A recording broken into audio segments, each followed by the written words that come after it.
2 o'clock, let's go ahead and call the meeting of the Odessa Development Corporation to order. If we could, Mr. Russell, would you honor us with the invocation, please? Lord, we just thank you for this day to do the business of our city. And Lord God, we just pray that you would guide and direct every step that we take and every decision that's made. We especially pray over our state legislature as they kind of scrambled towards the last couple of weeks. Lord God, so much on the docket and the agenda there, and Lord God, we just pray that you would give those elected representatives the wisdom and guidance that they need to make really good decisions on behalf of our state's residents. Just help us to in everything that we do in our personal lives and in our personal businesses, the business of the city. Lord God, help us to have the wisdom to know the questions to ask and to seek the information that we need, and let us make great decisions that will benefit all. In Jesus' name, amen. Amen. Thank you. Mr. Boutin, would you lead us in our pledges? Sure. Pledge allegiance to the flag of the United States of America and to the republic for which it stands, one nation under God, indivisible, with liberty and justice for all. Honor the Texas flag. I pledge allegiance to thee, Texas, one state under God, one and indivisible. Thank you.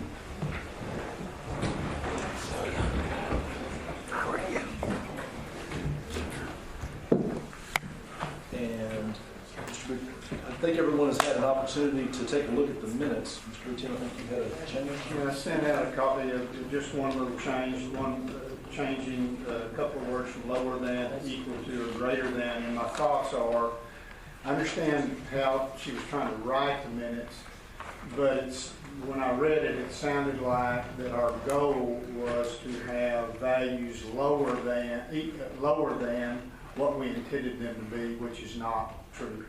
That's not what she intended to write. So I think if we change this language, then what we're looking for in the future is when the values hit the tax rolls, that they're equal to or greater than what we anticipate they be. So with that change, I would move for approval of the minutes. Second. I have a motion and a second. Any more discussion? Also a second from Mr. Robinson. All in favor, please say aye. Aye. Any opposed, same sign. Hearing none, motion carries. Next, item 4, discuss and consider a resolution accepting the ODC Compliance Committee's recommendation of project non-compliance and approving a reduced fourth quarter incentive payment to Select Energy. And is anyone here from the Compliance Committee? Well, Peggy's supposed to be here. You guys approved that. I'll go ahead. Come on, Larry. Okay, you did approve it last month, but there was the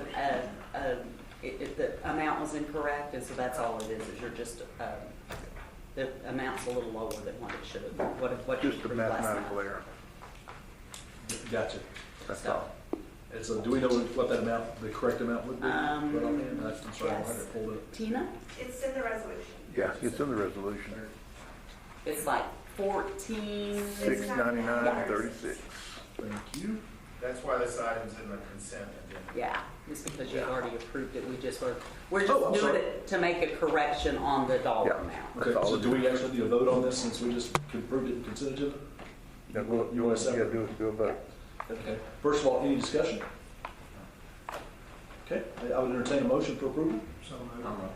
Have a motion from Mr. Robinson, and a second from Mr. Boutin. All in favor, please say aye. Aye. Any opposed? Hearing none, motion carries.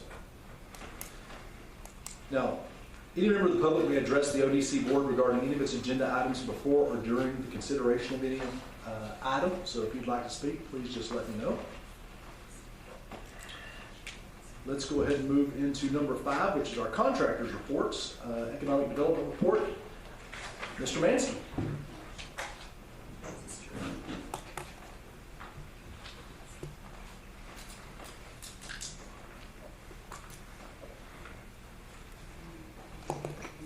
Good afternoon. On our report, you'll see, as we start out usually with the projects, We've got lists of them in here. We've got to do some updates. Some of them I overlooked this time because I see Frost is still listed as a project. That's GCC. You'll be looking at that for consideration later on in your agenda today. I will mention on Nacero, they plan to send us a letter requesting that we don't conduct an audit this year because they will not be requesting money. They realize that they haven't fulfilled their obligation for this year. They hope to play catch up. They're still moving forward and want to certainly get this project off the ground and going here in Ector County. But when I get that letter, I will make city legal and accounting and also the board aware of it. But they felt like we shouldn't even have to spend money on an audit because they're not going to request any money this year. So, Project Lithium, I'll just mention quickly, we're trying to get a date with the Governor's Economic Development Office in June to come down there with representatives of the company to meet with them. Ophelia has not moved. We're going to be discussing flow here shortly. Project Seragio Best was in front of the county commissioners in a closed session meeting last week, I think their meeting was. And so that's actually moving. It was a positive discussion for that project. Another one on there, which I don't see on here, I'll get that added. They have to go back and get some information for the commissioners, but that they're asking for a 318 or 312. I'll get my threes here. I'll slow it. I was running all around downtown this morning. I'm kind of hot and sweaty, but they're looking for a 312 abatement agreement, which, as you know, school districts used to be able to do 313s. The other taxing entities can do 312s. And so it's not in the city, and so they approach the county first. The county has to, if they agree to look at it, they have to post a 30-day notice, just for y'all's reference. Once the county agrees, then it can go out to the other taxing entities immediately for consideration. They don't have to post a 30-day notice or anything like that. So, and I just reference that so you know a little bit about that process. And I'll get y'all more information on those projects as they move along. Did want to go through, this is a listing of some of our partner visits for this month following the project reports. Once again, you'll see our economic development indicators, or excuse me, Odessa economic indicators on the next 2 pages after that. I know I highlighted it a little bit, but I did want to mention, because we're starting to get working in partnership with current media partners. They've been very helpful on us getting more aggressive in our social media.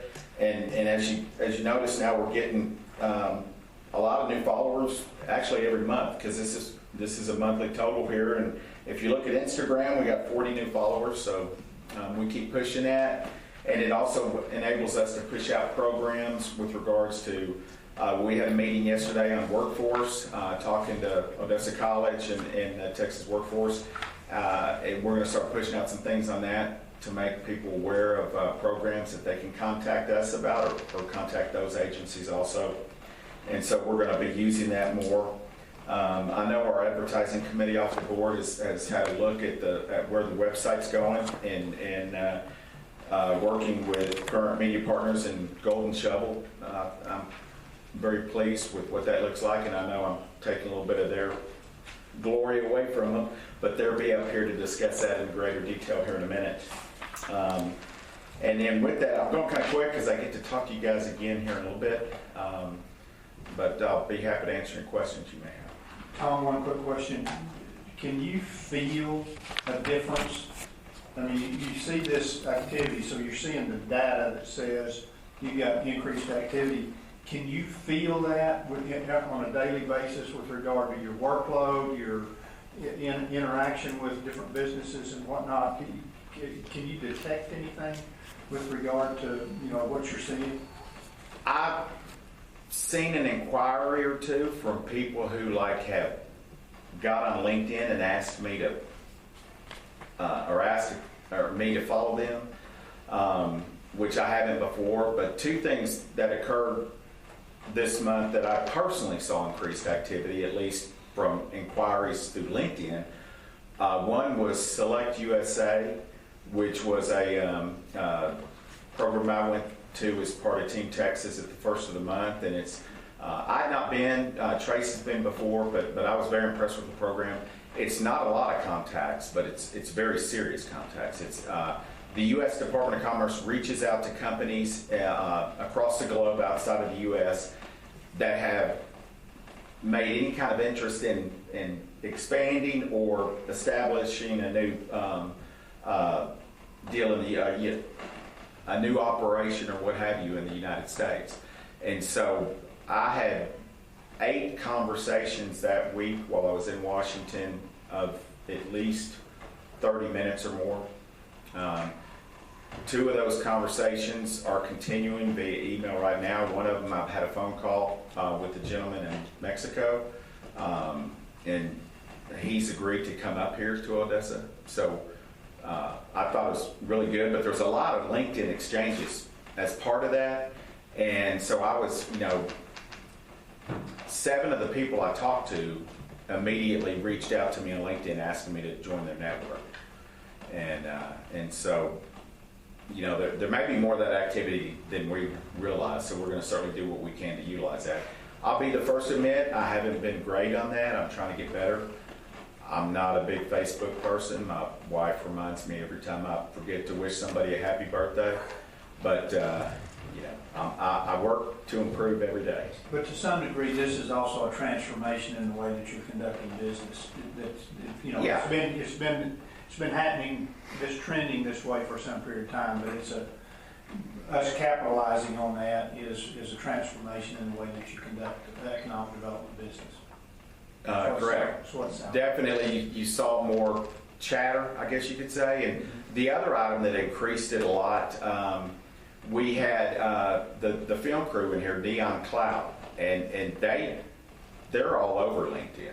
And so, as soon as they got to town, Brian, who's the head of the company who came in to do the filming, he made a personal video on LinkedIn about how great the Marriott Hotel was.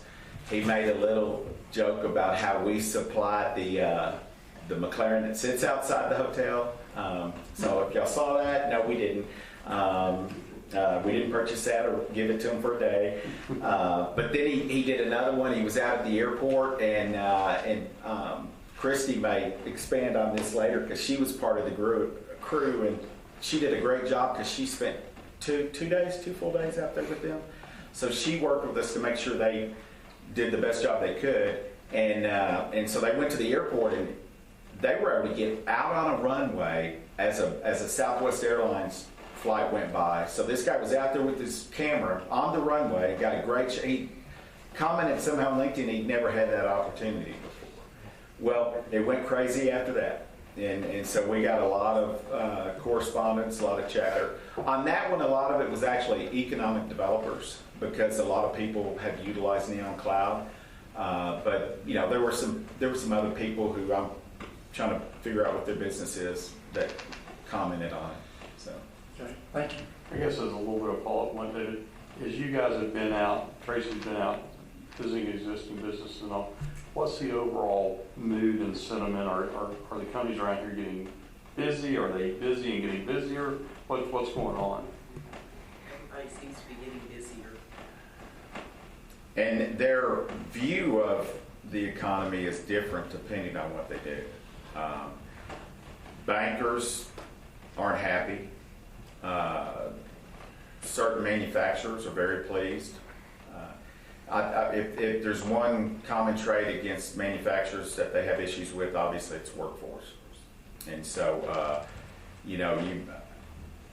one that we visited with a while back, they said, one of our biggest problems, we try to build up a training class of 12 people, and then we send them to get drug tested, and then they start this orientation. And he said, if we can get 50% of the class past the drug testing, we're happy. So personally, if I had to go take a drug test and knew I couldn't pass, I walk out of the building, get in my car, you never see me again. So, I don't do it though, I did take a test. I did take a drug test for this job, so, and it passed. If y'all need a copy, I'll be happy to supply it to you. Tom, do you have any other updates from your trip to DC with the International Manufacturing Forum? Did you get anything else come out of that? I know you mentioned you had about 8 good contacts and you followed up on those. Anything else you want to highlight? Well, 3 right now I'm actively talking to. 1's from Mexico, 2 are from Sweden. I also made contact with a lady that, she is with the equivalent of the U.S. Commerce Department for the U.S. Commerce Department, I said it. The Commerce Department for Switzerland. She's out of Atlanta. She's an American citizen, lives there, but she got hired to work with Swiss companies. And so I'm incorporating her assistance with this company out of Switzerland. And the reason being, and they really, Team Texas, which is part of TEDC and we're a member of, they helped us with it because normally, when you go to these things as part of Team Texas, we represent Texas. And so we can't just push Odessa alone. This thing was such a perfect match for Odessa that anytime the guy came around and I didn't see him and he was talking to somebody else, they're like, oh, well, you need to talk to Tom Mansky over there about Odessa. And so I think he finally, by the last day of the event, got the hint. You can try to talk to other people, but we're your place. The only negative of the whole thing is I got a call 2 days ago from a number out of Peru, and one of the things one of the emails I sent was a gentleman I met from Peru, he hadn't responded to me back, but I thought maybe he was calling me. But apparently it was some type of phone charge deal, and I'm now working with Verizon to not have my account totally messed up, because that wasn't the guy that was calling me. So, but yeah, it was a good, it's not the 100 contacts, but it's the 8, 10, 15 serious, we're doing something, how can we fit in your neighborhood? And so I was real pleased with the program. It was the biggest one yet. I don't know how many you had when you went last year. It was, I think last year might have been 3,500. It was north of 4,000 representatives this year. And so it was good. It was, I feel, very much worth it. So. Tom, what did the fellow from Switzerland, what did they manufacture? Can you tell us? They do an energy product off renewables. And so I started talking to him about how we've been working with Nacero. His ears popped up on that, and we had a good discussion about that. He's looking into, their feedstock and how that would fit in and things of that nature. And the project out of Mexico was not vastly different. And so both of those, they're actually moving a little bit. So, any other questions? Just a really stray question here, Tom.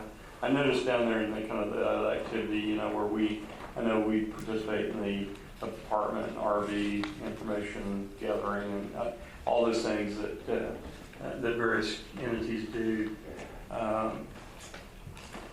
And the reason I bring this up is because of the school bond committee.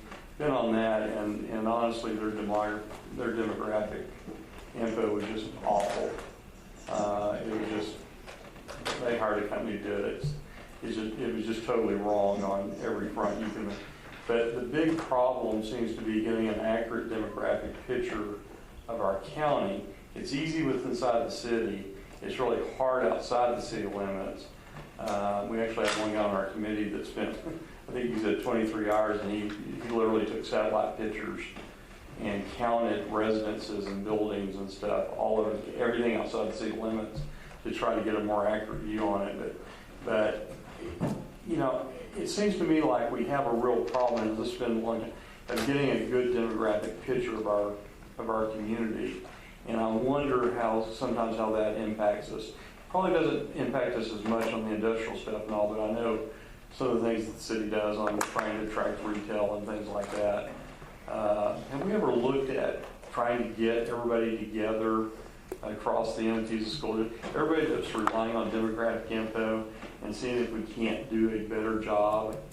I think even with the census, I think we got way underreported out in the county. And that's usually the case. I mean, that's not just us. When you get out in the hinterland, and some people don't want to be counted. And then, you don't know if the people that are charged with taking the census are all doing what they're supposed to be doing. I would probably recommend, and if you've got it, I need to see their demographic information. Look at what they're using compared to ours, and then see who else is doing stuff, and maybe there is a way to have a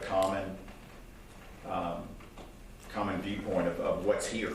Yeah, what's actually happening here, because it does drive a lot of decisions. I mean, everywhere from where schools are going to be built or not built, and what do we need, and it certainly drives retail decisions and things like that. I mean, it drives, that demographic data drives a lot of decision making, and it looks to me like we've done collectively, everybody in the county has done kind of a very poor job at being able to paint an accurate picture of that. And I would think that would probably be a good subject to bring up at the partnership meeting, when you've got people sitting around the table, and how can we have a more uniform description of what's here, and then what do we need to be, and that can help us. What do you think we need in the community? We just met Monday. We've changed up our questionnaire for our business retention and expansion questions when we go out. We've added more things with regards to logistics, and one we're inquiring because there's been discussions about rail. We're asking them about, would you utilize rail if it was here? If so, how much? What type of, what would you be shipping? Is it chemical, liquid, whatever? And then after our meeting yesterday at lunch, we're going to add, and I got to see how we want to word those, but we're also going to add some workforce questions as far as what they have, what they need, and is there any type of training? And that was one of the things we talked about yesterday at lunch with OC and Texas Workforce is there's probably a lot more training out there than we realized or we've even inquired about. And so we committed yesterday to meeting once a month and bringing that stuff forward and then promoting it more. They even have soft skill programs. They can come in, they can get money through Workforce, and then OC can develop the actual curriculum, the training, and they can do it for customer service. And depending on your needs, they can come in. The city even throw it out there. They could come in and do a program to work with city employees on customer service. Everybody who interfaces, with the public. So, Tom, back to demographics that Jeff Yeah. was talking about. Have you tried contracting? There's a company out there that will supply you with numbers of phone carriers in a particular area, like a store, like Best Buy, or I had one from Chimney Rock. How many people are there in a day's time or a year's time? They follow their phones, whether they're talking or not. Have you seen that?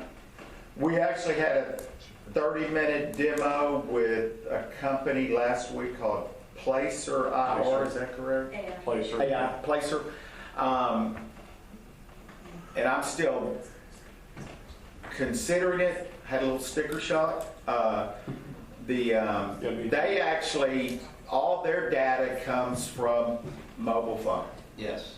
And it's foot traffic when you step into something. I would say when I first did the demo, I didn't think as a 4A we had enough use for it, maybe as the price is. Right. But after working on a project this week and talking to our new legal counsel, Right.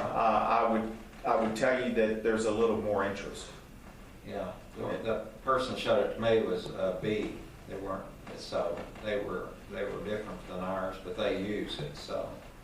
And they showed me it included Odessa, and the traffic in some of our stores and areas Yeah. a day, a week, a year, so. Well, and I know tourism has it, and there's a way for us to partner with them at a reduced price. But like I said, I'm still pretty cheap, so I've got to get over. If you can use information or not, it's phone counts. I need to revisit it in more detail, but that was their biggest thing, was it measures your foot traffic utilizing mobile phones. One last question, Tom, just on local business retention and expansion. I know you guys listed like 12 business consultations. Would you or Tracy like to update any of those, or any of those like close to putting in any kind of applications with compliance committee, or do we have any applications in, just out of curiosity? I have 2 we're working on right now. 2, excellent. Yeah. And then, as usual, we've got 4 that, for at least 3 months now, I would have hoped to have brought you, or had compliance committee look at the matrix after we put their information in the computer. 2 of them, I'm about to advise them that they're far enough now in actually their expansion that probably there's no need to apply. I mean, like, they're pretty much done. And so that, you know, I think some of them just don't want to tell us. They get nervous about submitting financial information. So that's at least that's kind of in talking to them what I think. Anything else? Any other questions? Okay, thank you, Tom. Okay. Thank you. Okay, current media partners, Chris.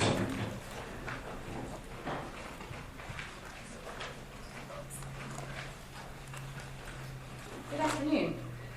I wanted to start just by introducing Sarah Marston. She's with me. She's new to our team, so you'll start seeing her on some of the reporting and some of the things we're doing. So I just wanted you to be able to put a name to the face when you see Sarah. A couple of things. Tom mentioned the website. We are through with the initial graphic design stage of the site. It's looking great. Met with Mr. Russell and Mr. Kirk earlier in the week to just show them the preliminary site. We are working through all of the content right now. So we have a draft of the content. I reviewed it. I just sent it over to the economic development team yesterday to go through and get their feedback. There are a few things that I just want to make sure are still accurate. So we're going through that right now, and then we'll be placing that. But we're still on track to do a soft launch in mid-June. So my hope is by the next board meeting, I'll have be able to show you at least the site, whether we've launched or not quite yet. But we're getting very close on that. The video from Neon Cloud. We did the filming right after the last board meeting. We did spend 2 days. They did a fantastic job. They're offering a lot more than what I originally knew that they were going to do, which is fantastic. Lindsay at the chamber did a ton of work on the front side of this before I got involved, so she did a lot of the digging in and the research, and then Sarah and I went with her to go around and film. So we had a couple of long days, but I think that we really captured the city well. I think we got a lot of things that we haven't shown before, and then they also did still photography while they were here. So part of what we're waiting on the website is to get those new videos on there, to get those new photos, so those are all coming as well. On the social, so Tom mentioned that the numbers are climbing. They are. That's great. I think that has to do with the content. Everything's organic right now. We haven't put any dollars behind paid media on social yet. So we're waiting again to do that until the website's complete. So I think that you'll see those go up even more. We'll probably change our metrics to we'll look at what we're measuring at that point, and you may see that look a little bit differently, but we're waiting again until we have a reason to change. We have done some things that you'll start to see. We've done partner graphics with a lot of the university, the college, the hospital partners, just so that when we have news that comes out about anything good that's happening in Odessa, we have some graphics that kind of combine the new look with their facility. And so I think that those are good as well. So you'll start seeing those pop up. And again, I think we've kind of established a good cadence with the economic development department. Lindsay's letting us know when Tom and Tracy are out, those posts, the one from DC, the one when Tracy was gone, the ones with the people in it are engaging better than anything that we are doing, sharing. So they've done a great job of keeping us up to speed on all of those. For next month, because we're getting close to the website, we're right now reviewing publications, Digital media plans, we'll have a full media plan that we'll present to the advertising committee probably right before this board meeting next month, where we'll set that and we'll go through it so that we can review the plan, still following the budget that was set forth earlier, but just getting a little bit more specific on that. A couple of other things, testimonials. We're about to start shooting a couple of video testimonials just to update some content for the new site, some things we can use on social. We're going to reach out to a lot of our local businesses so that we can talk to some of the people who have been around a while, some of the new ones where we can get that out more. And then we've also talked to the advertising committee about publicizing that more. So as you guys are making decisions, we'll work hard to get that information out quickly. And we're going to start that today. So we'll work on that right away. Outside, we've got a couple of other bigger PR things that we're working with the trade publications with the groundbreaking last month. We're working on a new release to where we can actually go through, get that through all of the processes of a big company that are required, and then once we get approval on that, we'll take those to the trade publications as well. And finally, we are also working on some blogs that we will start. We'll get with the Economic Development Department, but we're writing on some topics just to get it started. We've looked at what a lot of the other economic development departments are doing, and we'll start that once the website is live as well. So a couple of the new things coming. And that's what I've got for now, unless there's any questions. I have a thought. Yeah. I was trying not to be late again, so I came early this week. And I was riding around town looking at all the new murals for the last few weeks. Mm-hmm. And there's about 20 around downtown and close by. Not all of them new, but in your art at some time you could probably put a revolving marquee and put those murals up there because they're diverse. Some of them are oil fields, some are music, some of them are transportation. And it's just something to break that monotony. No, I like that. Yeah. I think we need more of those types of cultural things on the website just to keep it. I think so. Yeah, I like that. Yeah, Yeah. we'll definitely work that in. But, it doesn't take but about 20 minutes to drive around and see them all. Yeah, we see 'em. But some are very interesting. When we're doing those testimonials, we can pick those up on video as well. So I think that's a good one as well, for sure. Put that in your inventory. Okay, sounds good. Sounds good. Any other questions? Excellent. Thank you, Okay, Christy. thanks. Okay, Black Chamber of Commerce. Dr. Walker.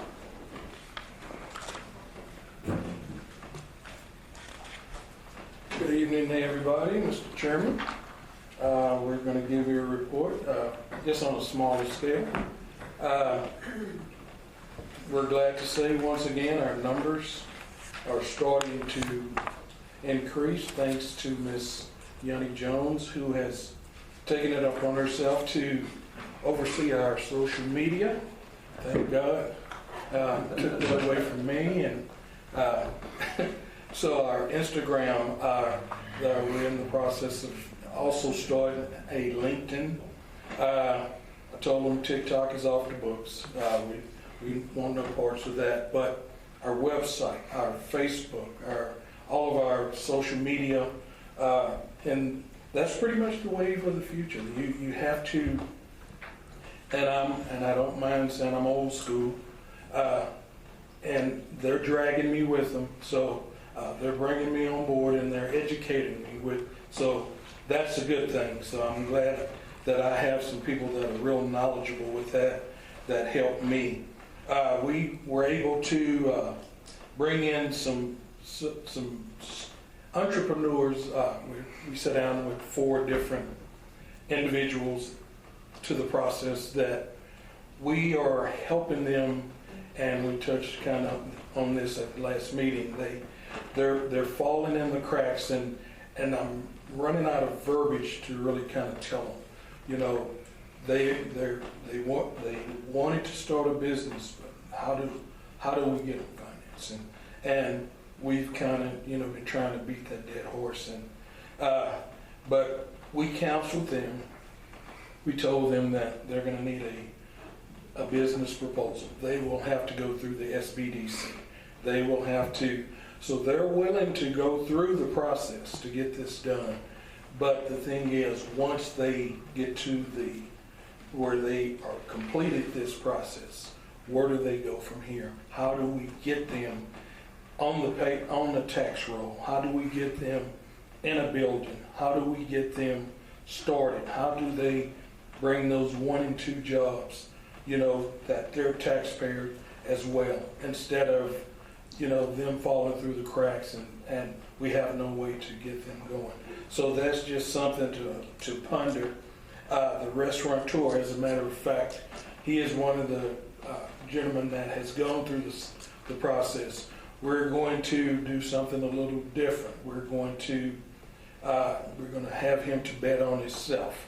We're going to, with Miss Renee's blessings, we are going to have a kind of a taste test. We're going to present him to the community. We're going to invite. We're going to have people come in, sample his cuisine, let people see what he has to offer. I told him, I said, the best way to get people's attention is to feed them and let them know what you're all about. So he's willing. We're going to do that on June the 14th. So that's going to be something that, working with Tracy, we kind of came up with that idea. So I'm hoping that we can get this to go over really well and get some people in to kind of meet this young man and see that he would be a great addition to our community as a business owner and as a taxpayer. We had our workshop, our QuickBooks training. This was a free in-person event with the SBDC. We sponsored our community cleanup thing. It went absolutely great. We had somewhere in the neighborhoods of 65, 70 volunteers. We even had some of our community people show up on tractors with trailers, and they cleaned houses, yards, lots. We got tires, and I know, and don't quote me on that, tires are not supposed to do it, but we picked up all kinds of debris that kind of cluttered the neighborhood, and once everything was done, everything really looked nice. We had our first town hall meeting on the 25th. It went absolutely great. Our leaders, Dr. Murray, Dr. Russell Tippin, Dr. Bolton, Judge Fawcett, very good information. Everybody that was there was very, we're to the point that we're trying to get all of these community people to basically come out and start supporting the city council meetings. So we're trying to get them out of their seats and get them to the meetings. So we thought this would be a great way to reach and kind of bridge the gap, and it worked we did pretty well. We were able to meet on the 14th. We're going to have actually our first blood drive. We're a smaller organization, so we have to be creative and trying to reach out. And we're trying to get people to, because I had members of my family that was affected by cancer and different illnesses to the point where they were hospitalized. So this is something we wanted to try to give back. We're scheduled the blood drive this is going to be the 8th of July. We have a sign-in sheet. We are working with Vitalant to try to get them, get their blood stocked and help them out in the community. We're to the point that we're getting ready for our 14th annual golf tournament, and this will be July the 15th, and this is our scholarship fund. We're getting ready to, we just have a bunch of, as you know, we're adding to our list, and we're trying to stay continuously busy to get people involved. We try to let them know that our purpose is to get them into business, to get them started. But first of all, we want them to know about us, and we want them to come get involved, get our membership up, get us to the point so that we can help them out and they can help us out. So quid pro quo. So any questions? That's pretty much it in a nutshell. And thank you very much. Thank you, Mr. Walker. Thank you. Sound like a bit busy. Yeah. Okay, University of Texas Permian Basin Small Business Development Center, Mr. Patton. Good afternoon, thank you. Hope everyone's doing well. You have the report in your folders, or in your packet, but I wanted to go through it. Last month we were down one person, so our staff was 25% short. So my nice way of saying there's only 4 of us. But she's back now, so we're back to full steam. But for the month we had 207 counseling sessions, 157 hours. We presented 2 seminars. Those were how to create a budget and a QuickBooks seminar. Total of 39 attendees. 26 of those were the QuickBooks workshop. So 26 people sat for 3 hours and listened to QuickBooks. Yeah. 2 new businesses. Both of them were in Odessa. One is a little bistro. The other one is an educational services type company. The total capitalization for the month was $518,131, with $190K of that coming from Odessa. 8.5 total FTEs increased. Most of those are coming from those 2 startups, but also from some other smaller ones who added a person or 2 here and there. So, as far as anything else going on, it's a very busy month. We have a total of 6 workshops this month. 4 of them have already occurred. Those included the SBA awards. We had 2 winners, one from Odessa. We had a business plan workshop, a marketing workshop, and a financial projections workshop. All of those have already happened. I'll report on the total number of attendees next month. We have 2 intellectual property workshops for the remainder of the month. Both of those are partnerships with U.S. Patent and Trademark Office. So those are not just our folks here, those are region-wide. But I think they're important for us to provide those for certain businesses. They need to have that stuff. I was glad to hear you bring up Placer AI. I sat in on a presentation about that about 2 weeks ago. And when I say we, I mean our regional SBDC office is negotiating with them to be able to be one of their customers and get that data. So it's pretty exciting. Yeah. A little creepy the way they do it, but it's exciting. Yeah. So it'll be great data for any startup or anybody who's in business who wants to expand. You know, if you have a company in downtown Odessa, you can say, okay, this is my foot traffic. This is how long they stay in my facility. If I was able to expand to this would be my foot traffic. Here's the economic case for it. It's pretty concrete data. I loved it. So I'm a data guy, so I'm a nerd that way. So if you guys do that with Placer, will that be kind of available to the? I believe it will be. I'm not in on the negotiations exactly, but I'm being kept up abreast on them. But yes, anybody who's a client of ours, anybody who we are partnered with, yeah, we can run the data. And you were talking about demographics earlier. We use Claritas. I don't know if anybody else does or not. I use them whenever I was in the media business, and that's who grabs our demographic data for all of the communities that we deal with. So they're pretty good. Yeah, it'd be nice, like I say, to get everybody together and see what, we've got all these entities doing their own thing, and I think we need to be doing one thing as a community and see if we can bring that together. Any questions? Wonderful. All right, Tom, appreciate it. Thank you. Okay, Midland Odessa Transportation Alliance. Mr. Beecham.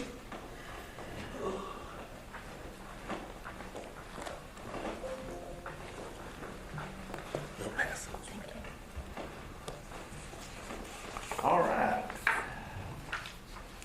Y'all mentioned activity a little bit earlier, and that's something we're always kind of looking at this time of year, getting about August when the Transportation Commission starts handing out additional funding. So we like to talk about high levels of activity in the area. And a couple of things, the page that we're passing around there to you is from the Texas Workforce Commission, and that's their first quarter data for employment. And if you'll notice at the very bottom there, Midland and Odessa lead the state as the highest percentage growth areas. And then if you go into the actual data table there, looking through March of 2023, as opposed to the previous year in annual change, the Midland MSA is up 9,700 and Odessa is up 4,500 as far as employment. And to kind of put it in perspective, we ran some of those numbers, and the biggest increase of daily employment that we've seen previously was probably around 2018, and we're right up around that same level again right now. Other things that we look at are particularly daily vehicle miles traveled. And I will say, during the pandemic, we saw a huge drop in daily vehicle miles. And at this point, through the end of 2022, that number is back up and actually a little bit above. So those activity levels that you talked about, those are kind of two of the indicators that we use. One thing that we did include in your packet from last time, and I think we've mentioned it, were some slides on business entities in the areas. And so just real quickly, those are in your packet. We'll just kind of go through that. I know in visiting with Mr. Russell, he had thought there was some interest in that. We go through a lot of data looking for little tidbits and things like that that we can use. And some of it is really useful on roads and highways, some of it's not necessarily. But this was one that we thought might be interesting of you. As we were going through this, and we put the slides of Odessa on top and then put the slides of Midland on bottom because it's kind of good to have something to juxtapose it with as you look at these. But one of the things that I thought was real interesting when we looked at this was the overall breakout of private business entities in our area. And so when you look at government jobs like ECISD, Odessa College, UTPB, the city, the county, all of that's been excluded from this. In the case of your public hospital, it would be excluded, but your private hospital is included in that. So again, going back to private business entities, and this is 2020 data that we were able to run through, and there'll be some updates and a little bit of change to this, particularly larger employers. But one of the things that was really interesting as we went through this and we looked at the number of business entities in Odessa that are directly tied to mining and oil and gas exploration, those sorts of things. It was only about 7%. And so when we saw that, we kind of looked and go, oh, geez, that number doesn't look exactly right. And so, of course, keep in mind that there are a lot of entities out there that contract and do work that's involved and very definitely tied to that industry. But the overall, it really surprised us in how diversified it was as far as the overall businesses. And again, in Odessa, you're at about 7%, whereas in Midland, that's around 15%. So a lot more diversity there. We've got that kind of broken down by sectors there in the next page. And of course, retail trade is a big driver there, along with other services, accommodations, foods, wholesale trade, transportation, healthcare, construction. You go on down there through professional services and on down to mining for Ector County. So again, was very much more diversified than we would have thought, just from the overall number of business entities. We also looked at the overall employment levels, and if you go into that, it was pretty interesting as well. Your big employers, roughly 100 employees or over, was only about 3% of those business entities. Here in Ector County, about 41% of your business entities are 5 employees or less, and you get to 62% that they're less than 10%. Now, I will say what did kind of surprise us is we went into the Midland side of it, and the stereotypes that have always been there about white collar versus blue collar, the big high-rise buildings, all this, that, and the other. Actually, under 10 in Midland was 67%, so they even had a higher percentage of their businesses. And again, as we look at it, it's something, as people who've lived here for a long time, you're aware of this, used to a welder would work for a company. Now they're essentially their own little business entity. A truck driver is their own independent business as well. And so again, it goes back to those smaller businesses. Even our larger companies out there today, especially larger oil and gas companies, contract with a primary contractor who then contracts with subcontractors. And so again, there was really a lot of impetus to small business that really kind of surprised us there. As you got to payroll, on the other hand, now that's where it all comes back around, that the oil and gas industry and that side of the sector certainly swamps everybody else. Oddly enough, in the case of Ector County, it wasn't too bad. Your construction is next on the list. It's not far behind, as well as healthcare and wholesale trade sectors. Now, in the case of Midland, you can see there's a lot less diversity there in overall payroll sides of it. The other thing that was a little bit interesting is you got past that one, is you looked at the number of employees by sector. In the case of Ector County, mining, exploration, that sort of thing was third on the list, but you again had your retail, trade, and accommodations up above that, healthcare again just right below it. And again, so you gotta look at that juxtaposed to Midland. There was a lot more diversity in your businesses and even in your employment here in Ector County. And I know that's something you always look at, talk about, strive to. And again, also the importance of small business in that perspective as well. So again, we just kind of wanted to go through that real briefly. And unless you have any questions about it, I mean, just kind of let that stand where it's at. But again, we just thought it was sort of interesting from an economic development standpoint. Great information.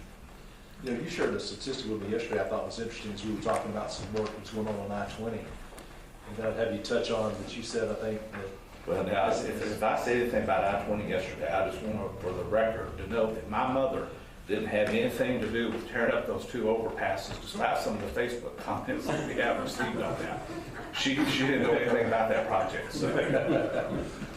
Well, you mentioned traffic as it enters Midland from the east and how it increases going through Midland, Odessa, and then fades back off. Could you touch on some of that information you gave me? I thought it was very interesting. Sure. Well, I think the part that pegged for you there was the traffic counts out on I-20, which range anywhere from 50 to 70,000 through Midland and Odessa.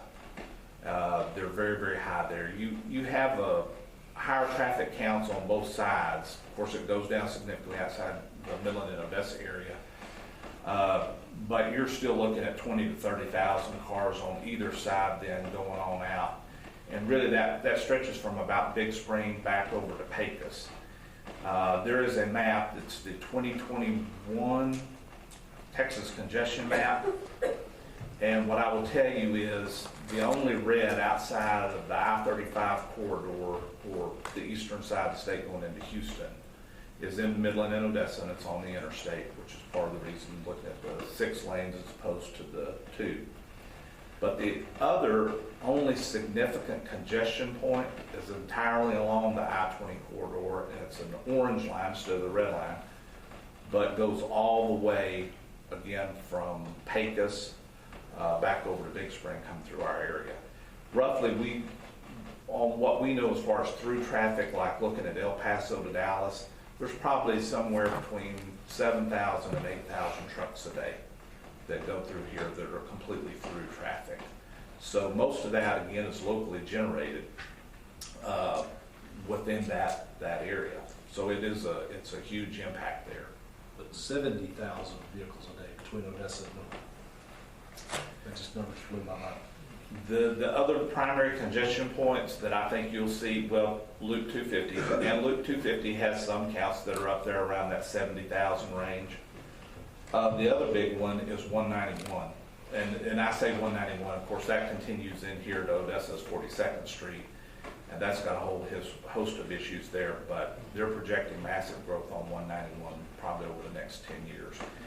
And the good thing is there's plenty of right-of-way out there, but you'll probably be needing to look at and plan another lane on 191 in both directions in the very near future.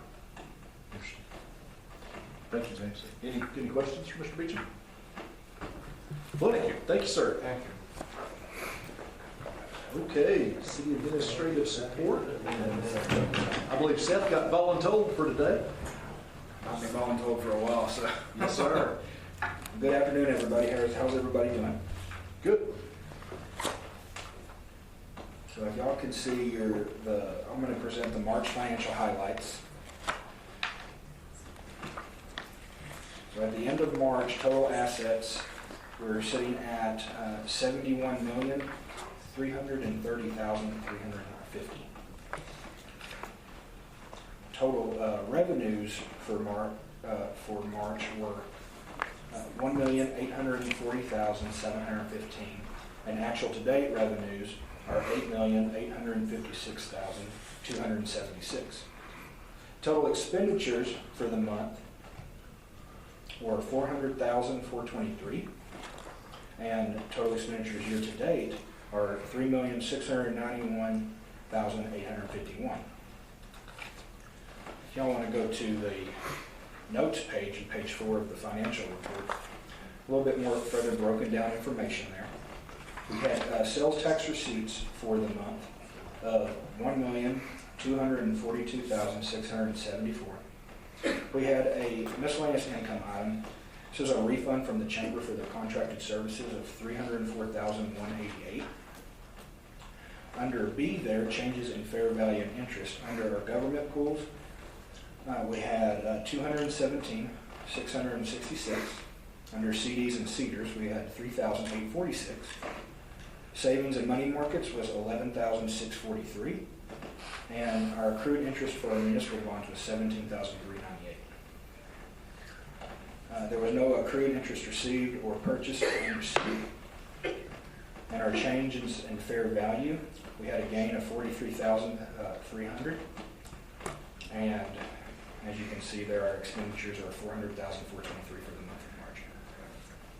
Seth, quick question. I see Yes, sir. you get changes in fair value and interest under B and the changes in fair value for March. What's the difference between, what is D? I see the change in fair value would be our market value for our government pool CDs and all that, but what is the changes in fair values on D? That is the direct gain or loss that's represented from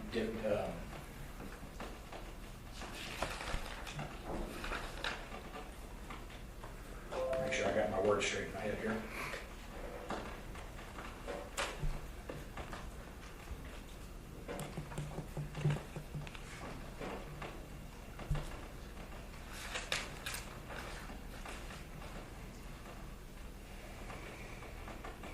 Mr. Crowe, I believe this is the change that's allocated across the city pool that's there entirely.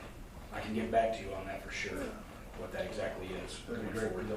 And if you'd like me to, going forward on that line item, maybe have a separate note out to explain that every time, just so it's separate for you guys, if you would like that. That'd be great. Okay. On the March financial information, that's all I have. If there's any other questions on that piece of it. Any questions on the investments for Seth? Okay, wonderful. And I do have sales tax revenues for the month of May. I can go ahead and give you guys as well as an update for that. As of May 2023, we received sales tax collections for ODC of $1,353,795. That was an increase of $167,137 or 14% when compared to May of 2022. Right now, as our fiscal year keeps going on, the total collected for the year of 8 months so far is $9,582,459, and that's an increase of about 1.7 or 21% when compared to the same time last year as well. So. Excellent. Move for approval of the financial report. Second. A motion from Mr. Boutin. I have a second from Ms. Holman. All in favor, please say aye. Aye. Any opposed, same sign. Hearing none, motion carries. Thank you. Thank you. I do have one other quick thing regarding it's budget season on the city side, which also includes the ODC side as well. I do have a budget calendar that needs to be approved by the ODC board going forward. That is a draft right now and is not ready to be presented to the board. In past years, it looks like there has been a board meeting to discuss the proposed draft, and then in a subsequent month's board meeting is when the budget calendar is approved for ODC. Would we like to do that since that happened in April of last year and then it was approved in May? Do we want to have kind of some direction for finance? Do you want us to go ahead and set that up to be reviewed, proposed, and approved in the next board meeting in June? You're talking about the calendar, right? Yes, sir. Discussion. And I think if we're gonna stay, It makes sense, we're behind the curve, right? Yeah. And it's still probably going to push everything out about a month, but It from my review of the calendar itself, it looks like approving and reviewing the general development plan normally takes place in August, so that would still give you the months. Because what I'll go through in here and do is update the dates as if we do have those two things happening in the June meeting, and then going forward, everything will still be in the same month. Okay. For the most part. And if we need to send that to the board first before the meeting, just let me know. I'll be happy to do that. So. or It might make some sense if we could have that before the board packet goes out, just so we'd have a little more time to review it. Okay. Dan? That's what I was gonna say, go ahead and send it out, but we probably need to approve it, it needs to be on the agenda for June, probably. That's what we think. Maybe get it out next week or It will be two. on June. Yeah. So once we decide when the board meeting is for June, that's the date that will go here as well. But then also if you guys will let me know what date you would need this report to you before that board meeting. So I'm thinking probably a week at least. At least. At least, Before that board if meeting. not two, Okay. so they'll have time to Yeah, respond. ample time to review it and everything, so. Yeah, that'd be good. Okay.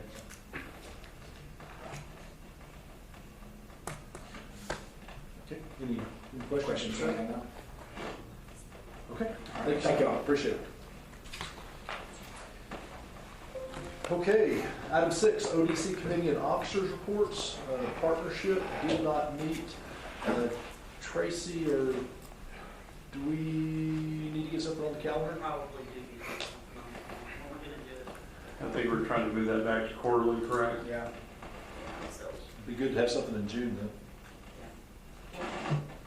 yeah. Can we send out some invitations for that? will. Thank You you. know, you actually have a lot of power with that in your position, so we prefer to do I think it's been a lunch on Thursdays. And I know at least one Thursday in June you're out. If you want to let us know what a good Thursday is, you can do that and we'll follow your lead on availability. That sounds good. Okay, I'll get with you guys then on that. That Okay. sounds fantastic. My recollection was that you had 2 entities that didn't have any participants, and so that might be one of the things that you want to try to get as far out in advance as you can, get it on everybody's calendar. Yeah, agreed. Thank you, David. Okay, tax incentive committee? Met via email.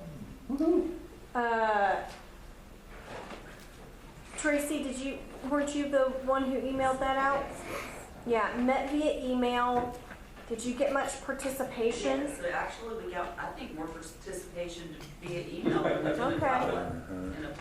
I don't know that everybody copied everyone, which No, is they fine didn't, with me. Yeah, but we had a quorum, so. But yeah, we met and voted to approve those Yeah, there were 2 2. abatements.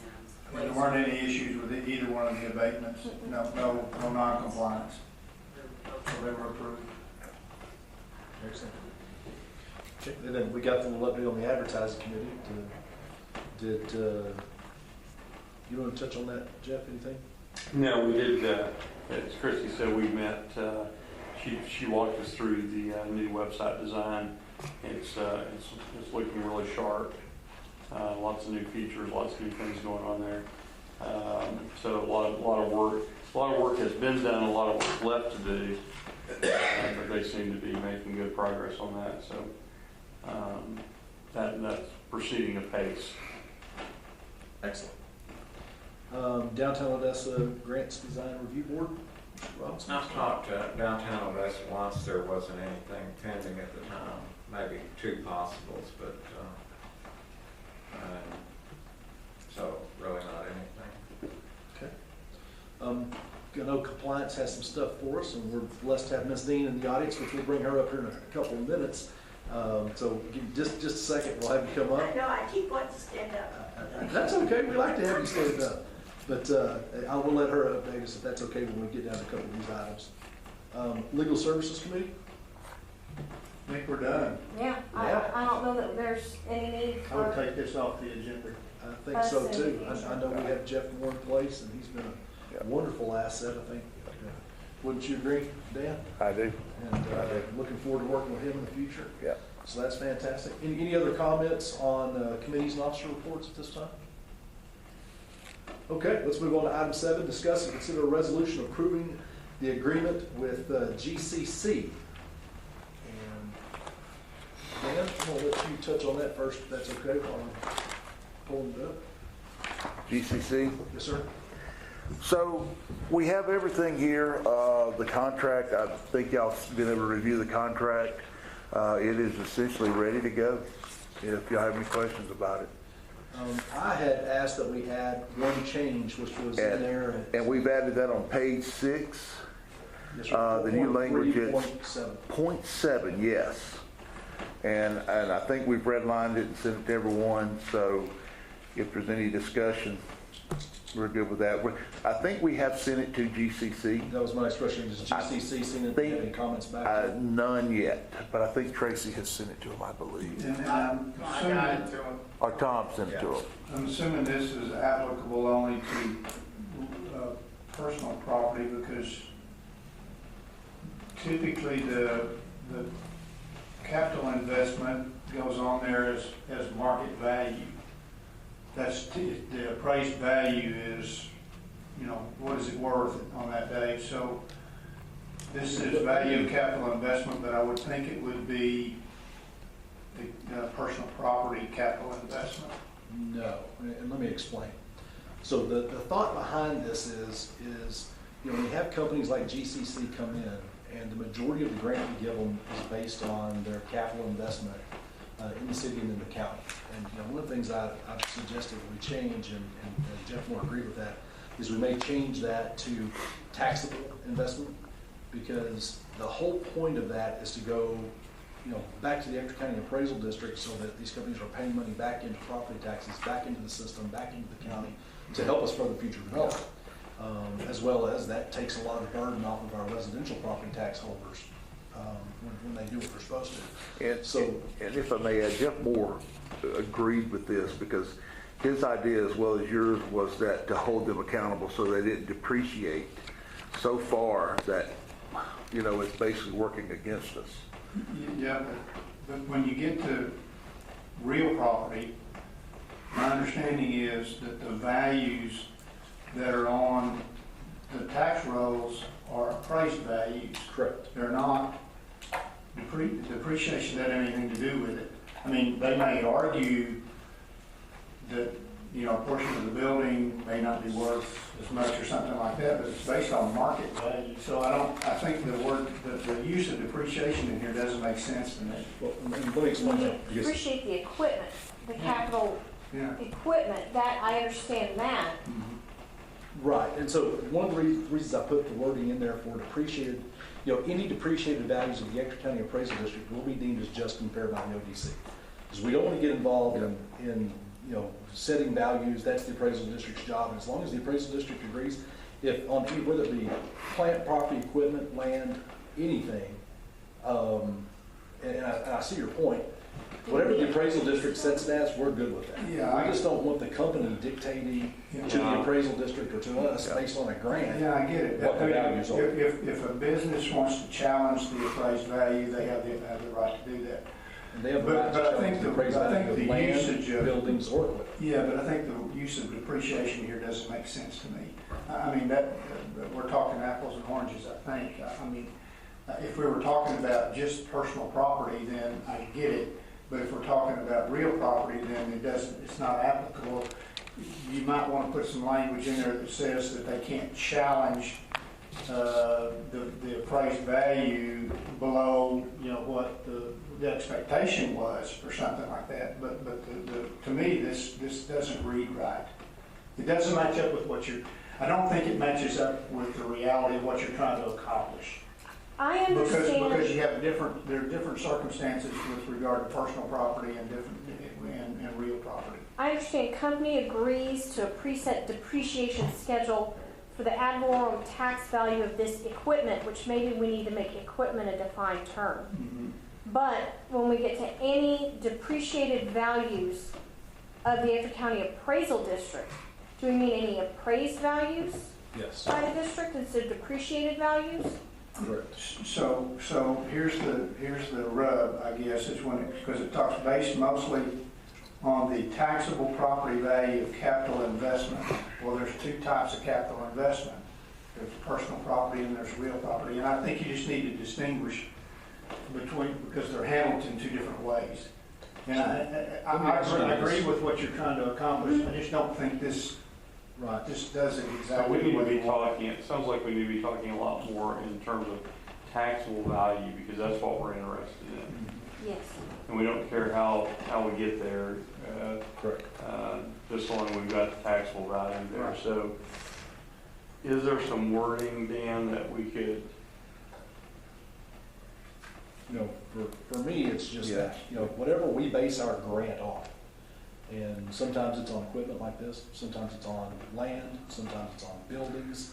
But, you know, in the majority of cases, what we find is yes, we'll give a grant based on what they think they're gonna put into it and build, and that's what we do our audits on, And they what give us spend. receipts and they Correct. prove up their investment, But the but very then they next year, they go say, in oh, it's not. and argue the values of all of that down to a fraction of what we gave our grant on. So that's the whole purpose of this, is to try to, Yeah. let's keep that concentric. My prediction is they'll be sending a email back wanting to change this. So when we'll cross that bridge when we get there. But I suggest. So we want, it sounds like what we want to do is maybe wordsmith this a little bit to get to that taxable value. Expectation. Yeah, there you go. I would suggest if we're gonna reference ad valorem tax value of this equipment, I think we need to be precise. Or what And it equipment needs it to is. tie to Yeah, and that's fine something in that's this contract. defined. What That's what we're equipment? talking about. And then where it says any, and it says depreciated values of the Ector County Appraisal District will be deemed as just and fair. I'm Any not sure assessed if the- value, I think what we're. I think There you go. we're talking about the assessed value or the appraised value rather than the depreciated value. I like that. David, does that address your, I think that makes sense. So you're saying any appreciate, what do you say? Assessed value. assessed Assessed or value. appraised? What, Okay. you know, I'm not. Yes, I agree. Yeah, that makes sense. That makes sense. Assessed or appraised values of that county. Yeah. And we're saying, we're gonna tell them what they're allowed, how they're allowed to depreciate it for property tax purposes. You And they're not know, gonna depreciate it more quickly than that. the simple way to do this, maybe then, rather than get into the depreciation schedules and whatnot, is just to say that the assessed values cannot be less than the expectation, or, you know, I don't know, in reference in the other part of the contract, what are they gonna have to invest? Regardless of whether it's equipment or whether it just can't drop down below that. X number.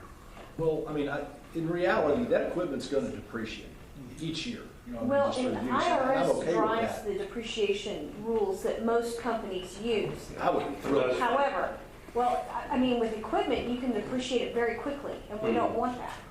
Well, in most cases, don't they really stretch it out for 10, 15, 20 years? We need to talk to Peggy, not on equipment. Yes, you'd be a good. On There's all equipment, you kinds of depreciate as accelerated fast as you depreciation. can. Okay. Yeah, you want that right off of. The depreciation schedule that you send in to prove the value of your equipment is not the same as the tax depreciation, because tax allows you to depreciate it 100% the first year. And so when you've done that, we have a second set of depreciation schedules that go over not the tax depreciation, but the IRS determines the life of certain equipment. And that's what you can use. But equipment does depreciate every year. I mean, no matter what schedule you're using, it's not particularly if it's things like lathes and, I mean, you know, things that have a lot of hours on them. So it's not really fair, I don't think, to say that the equipment cannot depreciate over the Right. period of the Yeah. And that's not And I what wanna we're make attempting sure- to do. We just want to make sure that, you know, we don't give a grant based on a $400 million taxable piece of equipment, and they go in the very first year and say, oh, no, this isn't worth any more than $100 million, Right.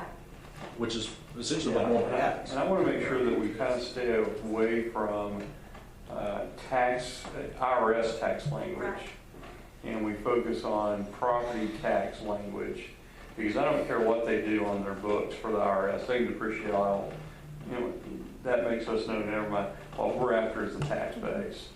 So we've got to stay focused, I'd like to stay focused on the taxable value, that's what we're concerned with. It needs to be, they need to be allowed fair depreciation, but not depreciate it so quickly that we do not. We don't recoup anything on that. Recover anything. And that is based on the financial accounting for the IRS, that the tax assessor uses. And that's a longer life than anything to do with income tax. Right. think it just needs some work. We may need to work on that a little bit more to make sure we get where we want to be, because I agree with you, we don't. So do you want to table this one until next month? I would, that's what I would do. Considering that we're expecting comments back from Yeah, them. they're gonna send something back. I'm okay with that, but I just wanted us to start talking about it. Yeah. So can you do a little work on that, Dan, and maybe send it out to the chair? You know, we can kind of work. Yeah. Well, and maybe Jeff has some ideas on how to word it precisely. Exactly. So maybe we can work that out with GCC before the next meeting. Kind of That's what we'll do. Okay. Can I go ahead and get a motion to table item 7?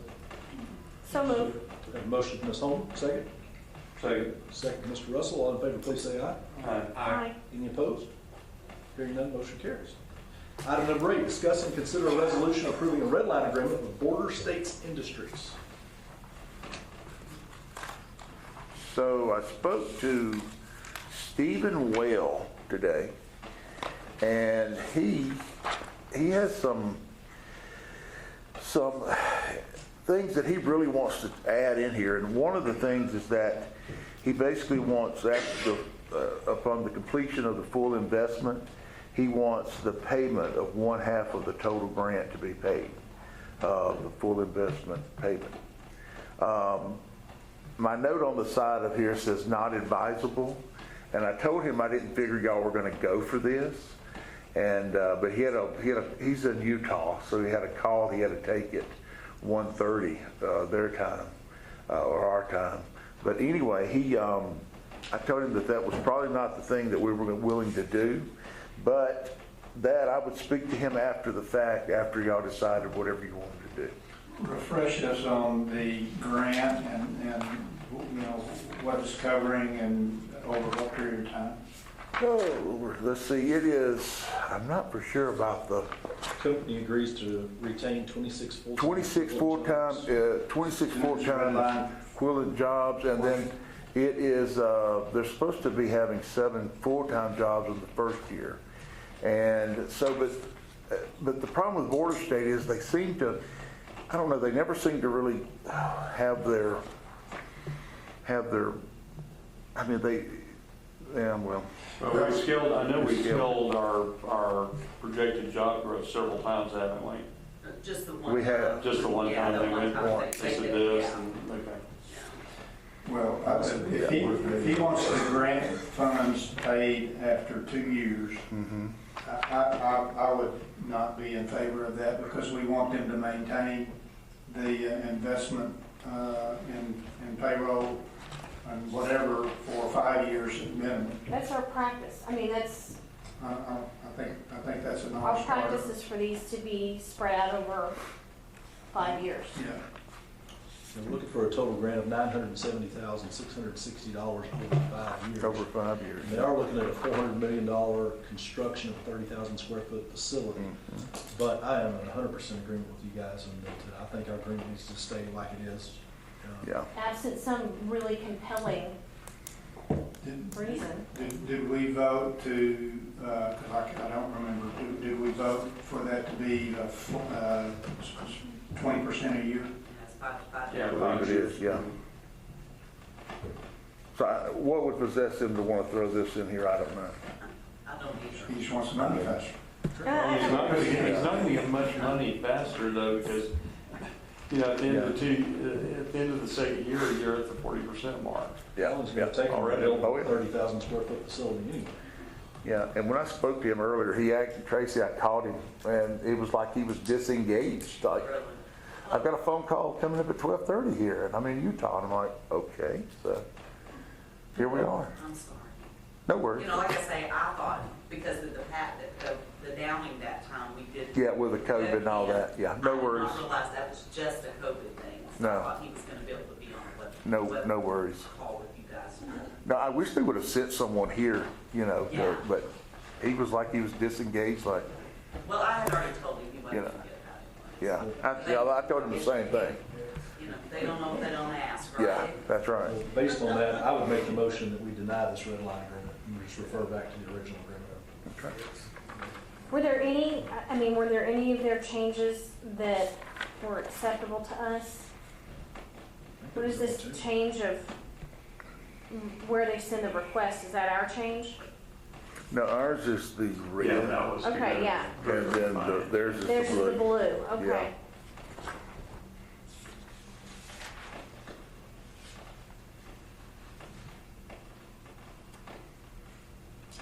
I didn't like I mean, I do understand his point in 2.21, where he talks about contractors. We might want to, clarify that language a little bit. It Yeah. says, county will exercise its commercially reasonable efforts to advertise for bids with notice to local contractors. We're talking about building contractors there. construction. Yeah. Construction contractors.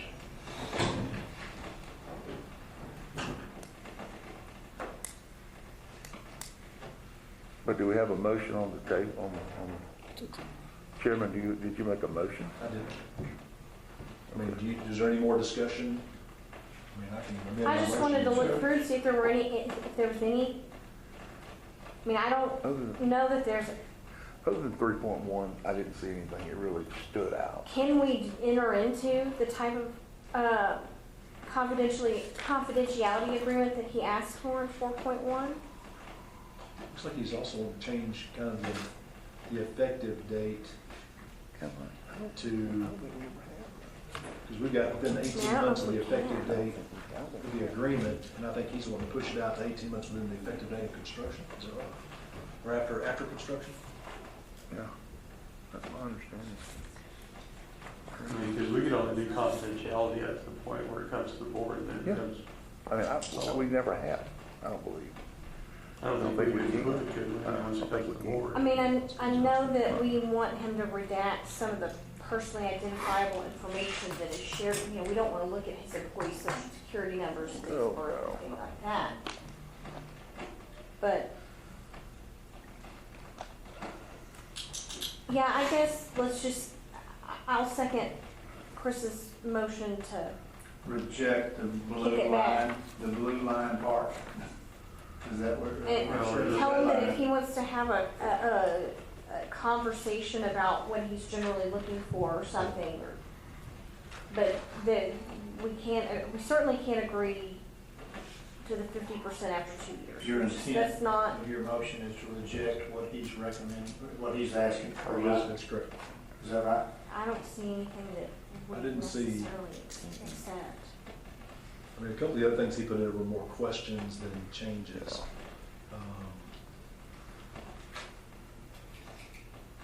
Yeah, he put the change of, half after construction, so. Did you realize At this point, I think my motion still stands, just to it? But reject his suggested you've got changes. a second. So I have a motion and a second. All in favor, please say aye. Aye. Any opposed? Hearing none, motion carries. Item number 9, discuss and consider agreement with Standard Industrial Manufacturing. With the Honorable Ms. Peggy Dean. I understand that's me. Come explain. Thank you. Good afternoon. Last month, when we were here, we were trying to figure out what you do when the jobs are going to be ramped up over time, because most times that's not the case. They tell us this is what we're going to have, and then we check it after a year. And this had come up because we had one that didn't make the mark on the payroll. They had lots of employees, but not the amount of payroll. So that brought up the discussion, if you recall, on what's important and how do we penalize somebody that doesn't, a company that doesn't meet the covenants. So you asked us to try to work up something for a ramp up that might be acceptable and something that we would look at. So what we did, if you look at the handout, we always, like I said, historically, we look at the total jobs, we figure out what that's worth, and we divide it by 5 and we pay equally. No matter when, it's just 5 equal installments. So with the way that I set this up to start with is still on that premise. Now that I'm going to tell you a second idea that Mr. Harry approached, and then we took what he wanted to do and kind of changed it a little bit. But so if you look on this first page, this is the $900,551 after we go through all the gyrations would be what this grant would be worth. And we took each year what it would be worth and took that into the 5 equal payments. So we calculated each year's new jobs, what they're adding each year as an additional amount. So for instance, in year, they get something for the retention. And then if you look on page 3, if you go over 3 pages, you'll see the new jobs year 1, they're thinking they're going to add 10. And so that would be a funding level of $249,000 over 5 years. So the question becomes, what if they don't do 10? You know, that's what created this whole thing. What if they don't do? So I went through an exercise. If you look at the very back, I don't think the full compliance that I did was on here, but if you look at the very back, you would say that they were projected to do 249 for it. Their base level, their payroll was projected at the 249, which created a $49,815 amount for year 2 for just those 10 new jobs. So you got the retention, and then you got what they were going to do in year 2. And then I did a little exercise, and they did 88% of the number of jobs. I just said, let's say that they didn't hire 1 mechanic. And so what it amounts to is that they would have done 89%. So we would then pay them 89% for year 2 for that piece of the ramp up, okay? Because there's actually 5 years with different amounts. Now, in doing that, you're penalizing them for that year, and then the next year, if you look down on year 2, I'm saying, okay, in year 2, they did everything that they were supposed to do for year 1. Those 10 jobs are still there. But they only did 79% in year 2, and that was basically changing 1 employee. So they would only qualify for $20,728 or 79% in year 2. But they would qualify now for 100% for the year 1. We're not saying that we go back and pay them for what they didn't do in year 1, but from this point on, then they would qualify for what the year 2 job, for the 10 jobs in year 2. Does that make sense? Are you with me? Okay. So that was just an exercise to show you that we could penalize them. We've got a pretty easy way to penalize them for not meeting the covenants in any given year. Now the question then becomes, because we've always looked at these as a whole project divided by 5 years, 5 equal payments, okay? In this projection, the only thing that would affect the 1/5 payment would be if they didn't do what they were supposed to, okay? The years that have not happened yet, we're still assuming that they're going to do that because it's a total project. And so they're getting credit for a year that has not happened, which is the way we've always done that in terms of the 1/5, 1/5, 1/5 of the total thing. Now, if you look at that, then you would come up with paying them $900,000 if each year they did what they had said. In other words, year 1 they added the 10 jobs and had that payroll. Year 2 they added 5. Year 3 they added 3. Year 4 3, and year 5 1. But we would still be looking every year. We'd be looking at what they were supposed to add that year, but we still would be testing the previous years and giving them credit for the years to come. okay? That's the way I had in my mind that we would look at that. And that gives them the equal amount except for any adjustments for things they don't do over 5 years. They know what the number is. That may be less than they need in the beginning and more that they need in the end, but that's our protection that they did everything that they were supposed to do under the contract. Right? That's one way, that's what Tracy and I had in our minds that should happen. Tim Harry had called and he said, I don't think we need to pay anything for the years that haven't happened. We just look at the year we're in and any previous, and if it hadn't happened, we don't pay anything for it.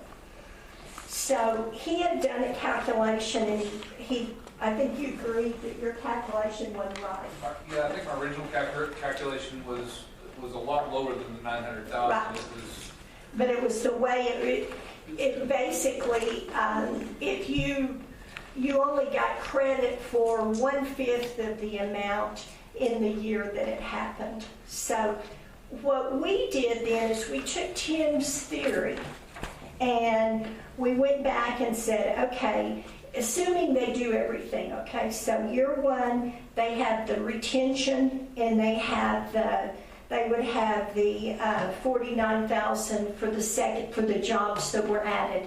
They would get nothing for what was going to happen in the future.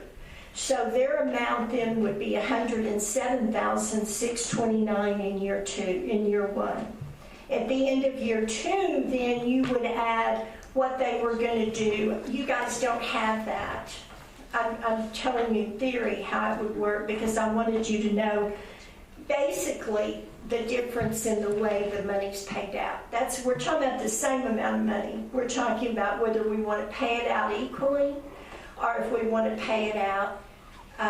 If we pay it out equally and then we penalize them for what they don't do, but we are paying them for things that haven't happened yet on the one that I gave you, okay?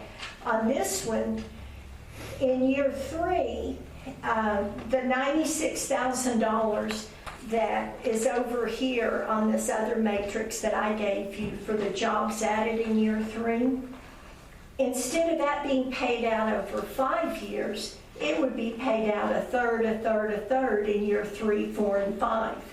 If you look at the $104,000 in year 4, instead of that being paid out over 5 years, that would be paid out at $52,000 in year 4 and $52,000 in year 5. So you see what's happening. We're paying the total over the remaining years left, but we're not prepaying anything that hasn't happened. Now, the difference in that, I want you to know, because it kind of bothers, I see the logic behind that, but that means that in year 1, they would get $107,000. In year 2, they'd get $140,000. In year 3, they'd get $172,000. In year 4, they'd get $224,000. And in year 5, they'd get $255,000, as opposed to the 5 equal payments. It's the same $900,000, only it's paid out in different amounts. That goes a little bit against what we have normally done because we felt like up front people need, we're usually paying money up front that we know they haven't necessarily earned. But so either one of these work, but that's a philosophical or a procedural change from what we have done in the past, where we're recalculating every year. We've actually would have recalculated it based on their projections, and then if they don't do it, well then we still have our mechanism for the penalty. But they wouldn't get paid for any future job creation until the year that job creation happens. That's the bottom line to it. Peggy, would this also be a little bit complicated by the fact that if they instead of creating a job in year 3, they actually got it done in year 4, and even further complicated in case they created more than that. Yeah, So I mean, if it, I don't think philosophically I think if this is the exception to the rule whereby we're looking at jobs that are ramped up over time, I guess I don't have a problem with it, but it's further complicated by the fact that if they don't do this in the same year that's projected, then, you know, you're gonna have to, you're constantly, on an annual basis, you're gonna have to adjust for it. The other thing is, in this particular case, they're creating 75% of the new jobs in the first 2 years. right, So, I mean, are we making a big deal about, much ado, and I don't want to use the word nothing because it's not nothing. I don't misunderstand me, anybody that's listening. But is it much, in this particular case, is it much ado about nothing? As opposed to if they created 5% of the jobs in the first year and 10% in the second year, and then they continue to ramp up, then I think it's a lot more meaningful as opposed to them not creating all the jobs over a period of time. I guess I'm thinking we're making this a little more complicated than we really need to. Now, is it a big deal one way or the other? I'm not sure it really is. Again, if we were talking about jobs whereby the lion's share of the jobs were going to be created in years 3, 4, and 5, then I think it's really meaningful. I think it really makes a big difference. I'm not sure when you got the jobs front end loaded like they are in this particular case that it's as meaningful in order to go through this exercise. The second question that I would have is, I would assume we got to put this in the contract. we do. That they are going to, in the contract, they're going to create in year 1 this number, Right. year 2 this number and whatnot, and that they're going to be, then we've got to write the language that's going to compensate them from a grant perspective, and there's going to have to be language in there that talks about whether they do it or don't, you know, as far as out in the future You're years. talking There have about to be we some- don't pay for a year till the year yeah, happens. yeah, and then there's gonna have to be some language in case they exceed, you know, so what do we, I mean, you know, they don't here, but they do the following year, and they do, so. Is there any reason we just can't, I mean, you've got the matrix. I mean, it's just, I don't want to oversimplify it. You've done a great job of putting this together with a spreadsheet. And I need to show you mine, which is very similar to yours, but I mean, would it be that hard to basically put the matrix as addendum A in the contract and saying, look, at the end of each year, we plug your employees in, it runs the calculation, and that's how much you get. I mean, you could Is put it in that like a pro complicated? forma Because calculation. You've if got you an could. honest company that's doing it. Yeah, our You can do that specified, really Based on easily your with the one that I assumptions. did. And I did a compliance thing, it didn't get in And here, it'd be much more accurate. the sheet, and all you've got to do is put in the yeah, because I actual love paper. I love the idea of having some set mechanism for scaling up or scaling back if they miss their numbers. Right. Because we've run into that several Right. Or times if they now. exceed their numbers. Yeah, or if they exceed their numbers, particularly where they can play catch up. Yes. Well, and so we could- I didn't show the one I did that if the next year, I showed that the next year they got the right number so they get full, but I didn't show that they get reimbursed because they didn't do it in the year they were supposed to. Couple questions here. So could we, on the one hand, establish, as Chris alluded to, include, this is our matrix, this is how it's going to be calculated, and we set a maximal grant value in the contract. So the grant is going to be up to $900,000 or whatever it is, and it's going to be based each year based upon this. The other question I have is that the thing that struck me when I kind of started noodling on this the other day when we calculate these, is a year 5 job considered as valuable as a year 1 job? And by that I mean, if they come in year 1 and they hire that person, the assumption is they're going to be paying them in year 1, year 2, year 3, year 4, year 5. If we get down to latter years and we've got a new job, they're going to be on the payroll for 1 year under the grant. So is that year 5 job that's getting 1 year of salary, the way we're calculating is it as valuable as the job in terms of grant money as the job that's there for 5 years? Well, I think that if somebody came to us and asked for a ramp-up grant where the bulk of the jobs were going to be added in the final year of the contract, I think that what we would do is, like we've done on some others, and say it'll be a 10-year grant then. Well, by doing it this way with the matrix, you can still do that. You know what I mean? But If they do 2 jobs, 4 jobs, 6 jobs, and then we do 90 jobs. Well, Yeah. in year 5, they're getting a much bigger payout. But I see your point, Jeff, is okay, so that's that year. What, are they gonna maintain those jobs in year 6, 7, 8, 9, 10, which would warrant, would be. Which is why if somebody came to you with that plan to ramp up, I think that we would need to address the length of the grant, because we're not interested in somebody being able to hire a whole bunch of people. For 1 year, yeah. I think that we also need to remember that we're not talking about funding a significant piece of these businesses' operations. Right. So it doesn't make sense to make it so complex that the companies don't even want to mess with it. Yes. I mean, on average, if I've gone back and looked at several of these, I mean, with 98% certainty, you're funding 30% of their annual payroll. I mean, this one's 29.12. But on just about every contract, based on the matrix, when you look at the factor of 0.5, and then we do, But our 60% of that, we're funding 30% of our protections are that we do it only in arrears. Correct. And so we don't pay them for payroll that they have not paid. Correct.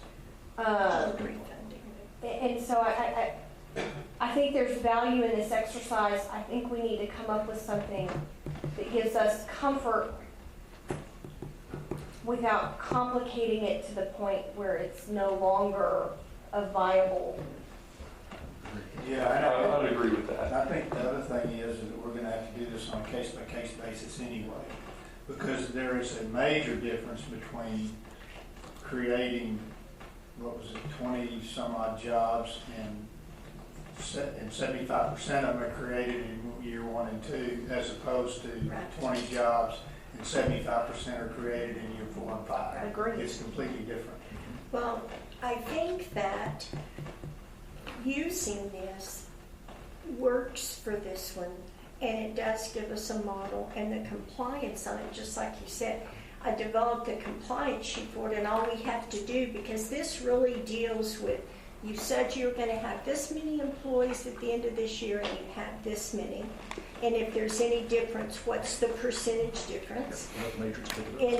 But not greater than 100%. I didn't say, okay, you did more. Right. So it's 100%.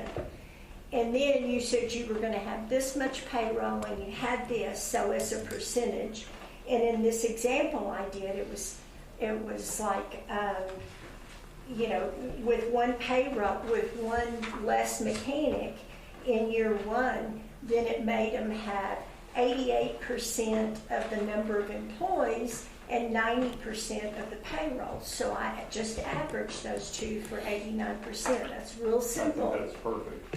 And, and also in the compliance sheet, all we have to do, because I've got it as formulas, is put in what the actual payroll was and the number. And honestly, I think that works not only for these ramped, because I think that works for any contract. We establish a maximal, but that maximal is based upon these expectations. It's going to be calculated each year based on it. So when we hit a select, all we got to do is put in what they actually did. They may have exceeded the payroll number, but they hit low on the employees, and the number washes out. Right. Then we've reserved the right to a proration already in our non-ramp-up contracts, and I think that that's basically what we're talking about. Yeah. We But just this didn't way, really have this a way we've got a mechanism. formula We to do didn't it, have- and we make sure we're doing it the same for everybody. And we can, Peggy, I know that you can help us probably. Yeah. If I leave the noggin, we pick up 3 million from school. Well, there you go. That would be it. That does it. How old are your kids? 7, 8, and 10. See, I have one 6-year-old, and I don't know how a person keeps up with 3. They've been described as feral once or twice.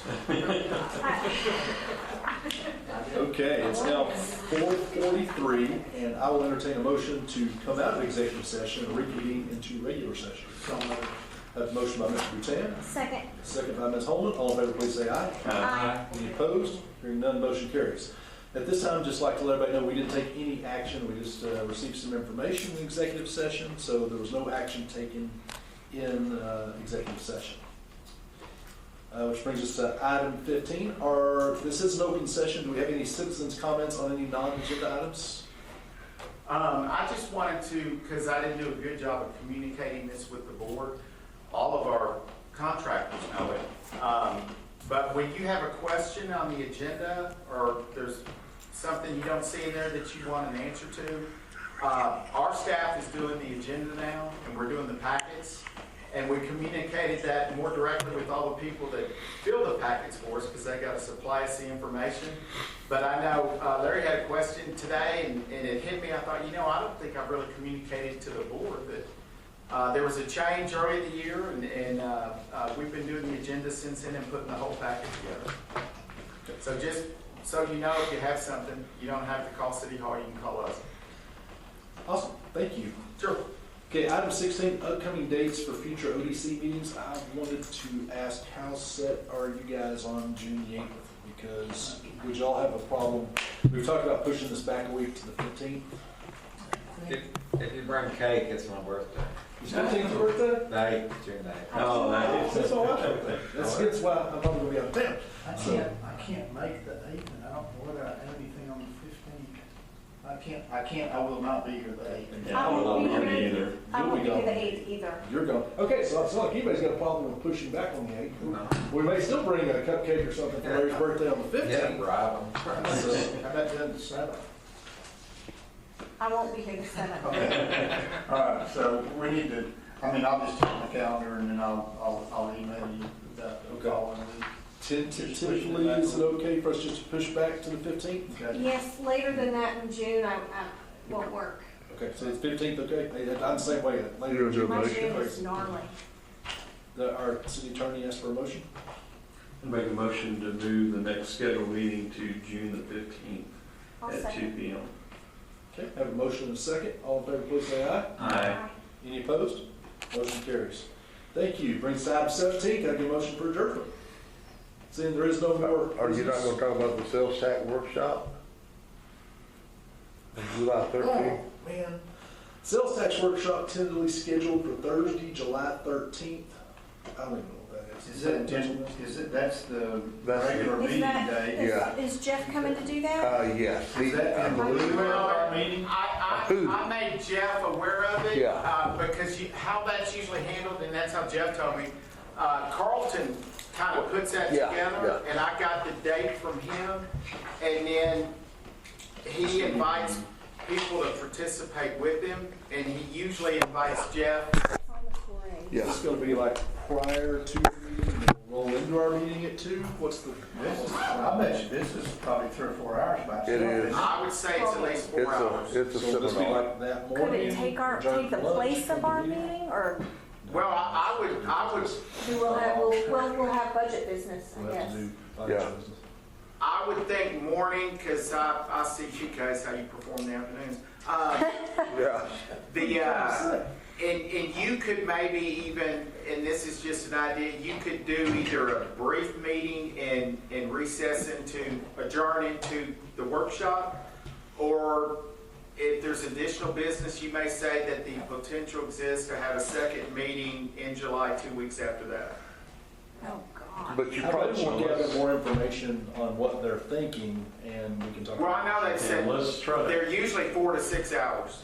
But you probably won't have the contractors giving No, their let's report. streamline that meeting.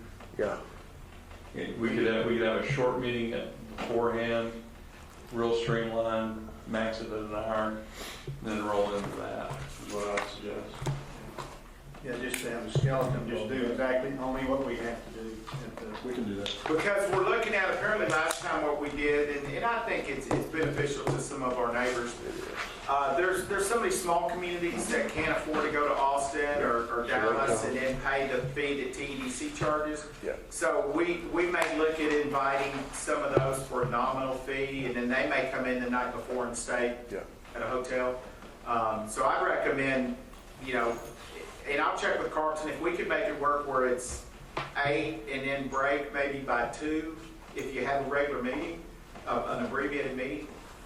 Or if We there's a way to tabled break a it couple of lunch. items at this meeting that are gonna have to come back, like border states. Yeah. We'll handle that at the June meeting. Hopefully that'll be June.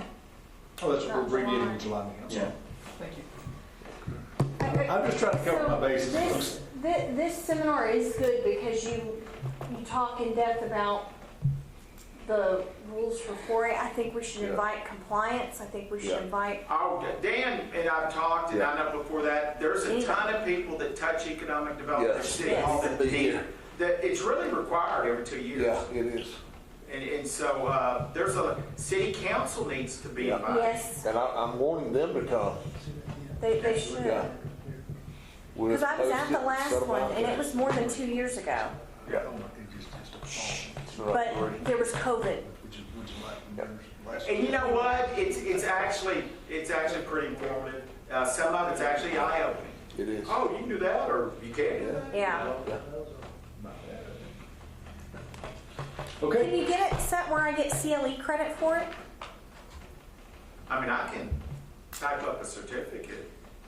Well, that doesn't. That for me too, Tom. Hey, Well, figure out how we we get need to CLE do credit. that. Yeah. That way, I'm sure there's a way to do it. because then then it's not total No, it's not. Okay, anything else? on your city attorney's. That's right. There's a slight chance that a special session will be called in July. There will be. Yeah, more than slight. And so that may bump us again. Okay. Okay. Now your motion to adjourn. Now, can I get a motion to adjourn? Move. Motion second, all Aye. in favor? Thank you. Thank you for your time. See y'all later. Hey, Dan, I got a